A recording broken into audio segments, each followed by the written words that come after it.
bà xong chuẩn bị xuống bọn nó nè bà xong anh nè bà unboxing cái đồ phục cái này bà hãy sắp ngay đi cứ chập đàm sơ xe tại mà đó bà bằng hai bị cả sơ xe này tầm lòng so ở bọn bọn mình cười được nè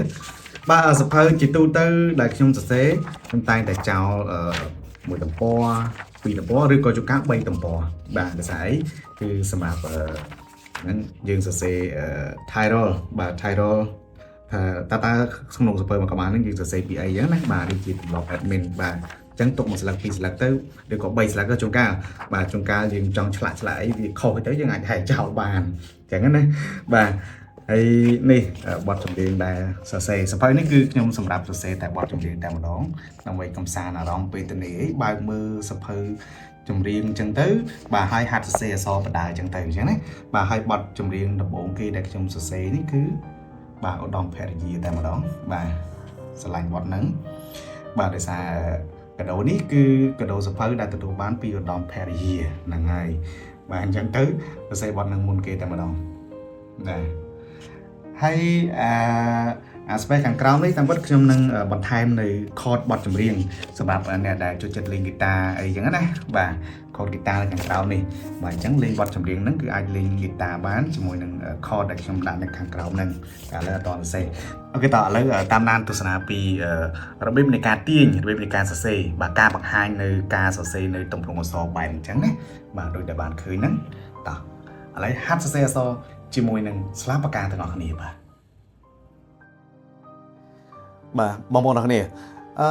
នៅក្នុងការសរសេរអក្សរបងប្អូនបាទសូមចាំថាបាទត្រឹមតែការដែលយើងសរសេរមិនលុបហ្នឹងណាមិនលុបហ្នឹងក៏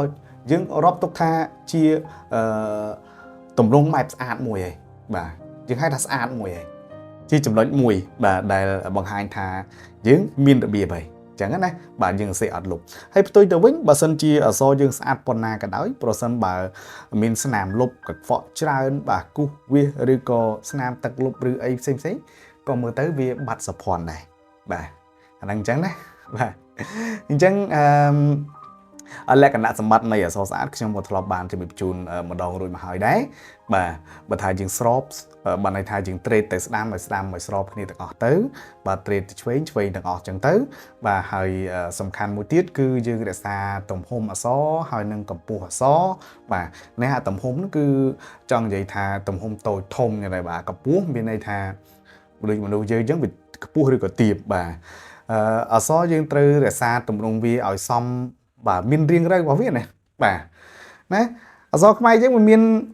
ដៃមានជើងមានសក់បាទវាមានដៃទៀតណាបាទបើមានតួខ្លួនមានជើងមានសក់ហ្នឹងហើយយើងមើលណាបាទអញ្ចឹងអាតួខ្លួនរបស់វាបើថាយើងសរសេរឲ្យស្របគ្នាទាំងអស់ទៅគឺស្អាតហើយបាទហើយសក់ហ្នឹងគឺសក់កវិសកវ័តបាទសូមឲ្យប្រហើបដៃឲ្យឃើញចន្លោះប្រហោងកន្លែងសក់បន្តិចកុំឲ្យគូសវាជាប់ពេកអញ្ចឹងទៅក៏អត់សូវស្រឡះបាទអាហ្នឹងក៏អត់សូវស្អាតដែរបាទអញ្ចឹងរបៀបរបបនៃការសរសេរអក្សរដៃហ្នឹងគឺមានច្រើនទម្រង់ណាស់ហើយវាបត់បែនវាអាស្រ័យទៅលើសិល្បៈនៃការសរសេររបស់បុគ្គលម្នាក់ខុសៗគ្នាណាបាទហើយបែបខ្ញុំគឺខ្ញុំសរសេរបែបអញ្ចឹងទៅបាទសម្រាប់បងប្អូនផ្សេងទៀតគាត់ទឹកដៃគាត់ស្អាតបែបផ្សេងគាត់សរសេរបែបទម្រង់ផ្សេងបាទរបៀបនៃការសរសេររបស់គាត់ក៏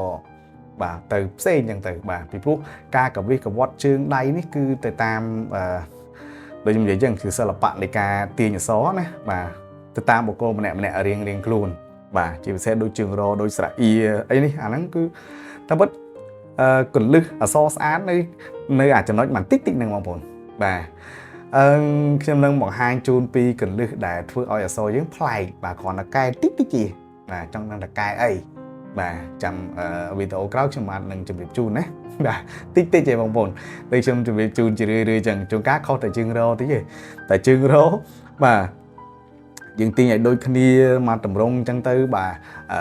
មកតំពរដែលយើងសរសេរជើងរបែបអញ្ចឹងទាំងអស់ទៅវាស្អាតបែបមួយអញ្ចឹងទៅបាទព្រោះជើងរខ្ញុំធ្លាប់បង្ហាញពីរបៀបសរសេរជើងរហ្នឹងដល់ទៅ3គំរូបាទ3 sample បាទអញ្ចឹងពេញចិត្តមួយណាសរសេរមួយហ្នឹងទៅអញ្ចឹងក្នុងការសរសេរអក្សរមកទំព័រមកអីហ្នឹងបាទដូរតែជើងរហ្នឹងឃើញប្លែកដូចទម្រង់អក្សរផ្សេងអញ្ចឹងបាទហើយខ្លះដូរតែជើងយោដូរតែច្រអ៊ីអីហ្នឹងណាឃើញទម្រង់ផ្សេងប្លែកផ្សេងទៀតបាទ ហើយនៅមានទៀតតតនឹងគួយបាទអាគួយហ្នឹងអ្នកខ្លះគាត់ចូលចិត្តគួយធំចឹងទៅអញ្ចឹងអសឲ្យតែពេលដែលគាត់ជួបកន្លែងគួយគឺគួយធំទាំងចឹងទាំងអស់បាទហ្នឹងឯងគឺគាត់រក្សាតម្រងតែមួយរបស់គាត់ណាអញ្ចឹងស្អាតបែបគាត់ទៅបាទគួយអ្នកខ្លះគាត់ចូលចិត្តគួយធម្មតាបាទនៅគួយធម្មតាឬក៏អ្នកខ្លះចូលចិត្តគួយបែបញញចុងបិចញញក្បាលបិចខ្ញុំនឹងបង្ហាញពីរបៀបញញក្បាលបិចទៀតបាទតែវិញមានវីដេអូត្រូវបង្ហាញច្រើនណាក៏ប៉ុន្តែអត់មានពេលវេលាធ្វើអញ្ចឹងណាបងប្អូនបាទចង់បង្ហាញទាំងអស់ពីគ្រប់ស្នៀតទាំងអស់ដែលជួយឆ្នៃធ្វើម៉េចឲ្យអក្សរយើងស្អាតណាវាមានច្រើនរឿង